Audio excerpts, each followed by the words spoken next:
Doctor صاحب میری شادی کو 1 سال ہو گیا ہے، بہت پریشان ہوں، قوت نفس بڑھانے کا طریقہ بتا دیں۔ میرے بھائیوں اگر طاقت چاہتے ہو نا، اگر طاقت چاہتے ہو تو میرے بھائیوں دین کو سمجھو۔ قرآن میں نا، قرآن میں رب تعالیٰ نے فرمایا ایک مرد شادی کر سکتا ہے، 1 بھی 2 بھی 3 بھی 4 بھی۔ ایک مرد کو کتنی شادیاں کرنے کی اجازت ہے؟ 4۔ اچھا کرے گا کہیں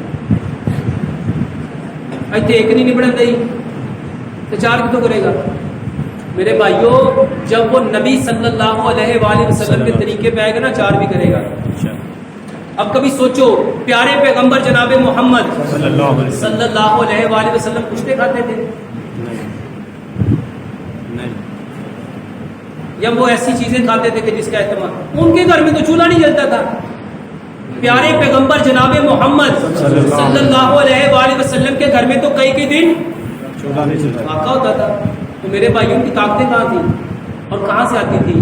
میرے بھائیوں نبی صلی اللہ علیہ وآلہ وسلم لمبا سجدہ کرتے تھے، لمبا قیام کرتے تھے، لمبا۔ یہ جو اپنے نفس کو بڑھانا چاہتا ہے نا، کبھی سمجھو نفس ہے کیا۔ ہم نے تو نفس کسی اور کو سمجھ لیا۔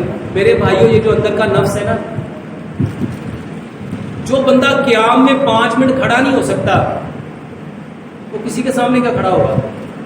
جو بندہ اپنے رب کے سامنے 20 منٹ نہیں کھڑا ہو سکا، 5 منٹ سجدے میں نہیں جا سکا، اس کے نفس میں طاقت ہوگی؟ میرے بھائیوں اللہ کے سامنے کھڑا ہوا سیکھ لو۔ اللہ کی قسم کھا کے کہہ رہا ہوں، ایک بار دیکھو میری بات 2 ہے یا سچ یا جھوٹ، ایسے ہی ہے نا؟ میرے بھائیوں صرف 1 ہفتہ لمبا قیام کرو، لمبا رکوع کرو اور لمبا سجدہ کرو۔